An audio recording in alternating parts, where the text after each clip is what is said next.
যাতে আমি আমার লাইফস্টাইল ভিডিও তোমাদের সাথে শেয়ার করি, কিন্তু সত্যি বলতে গত কয়েকদিন ধরে আমার শরীরটা ভালো ছিল না, তাই কোনো ভিডিও দিতে পারিনি। তোমরা কি আমাকে মিস করেছিলে বলো তো? আসসালামু আলাইকুম এভরিওয়ান, আমি মৌসুমি। কেমন আছো সবাই? আশা করছি সবাই ভালো আছো। তো আজকে আবার চলে আসলাম আমার টেলারিং ক্লাসের একটা ছোট্ট ভিডিও নিয়ে।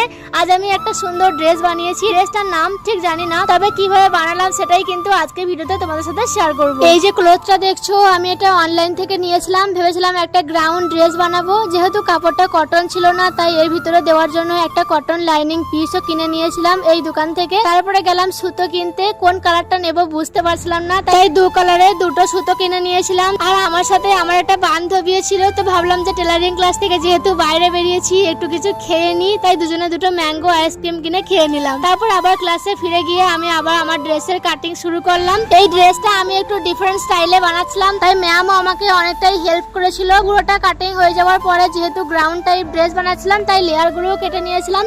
এর মাঝেই আমাদের কিন্তু লাঞ্চ টাইম হয়ে গিয়েছিল, তাই আমরা সবাই মিলে বসে একসঙ্গে খাওয়া দাওয়াটাও করে নিলাম। তারপর বসে গেলাম আবার স্টিচিং করতে। এই ড্রেসটা কিন্তু একদিনে কমপ্লিট হয়নি, তোমরা তো জানোই আমি এখন নতুন শিখছি। একটা চুড়িদার বানাতে আমার 2 দিন লাগে, আর এটা তো গ্রাউন্ড ড্রেস ছিল, কিন্তু তবু আমি এটা কিন্তু 2 দিনেই কমপ্লিট করে ফেললাম। শুধু বানালেই হয় না, কিভাবে কাটিং করেছি, কিভাবে বানাই, সবই কিন্তু আমি আমার খাতায় লিখে নিই। তারপর ফাইনালি ড্রেসটা আমি বানিয়েও ফেলেছিলাম। এই ড্রেসটা কিন্তু একটু আবায়া স্টাইল বানিয়েছিলাম। ড্রেসের হাতটাই কিন্তু আমি এলাস্টিক টাইপ লাগিয়েছিলাম, একদম স্মল সাইজের যে এলাস্টিক হয় সেটা লাগিয়েছিলাম।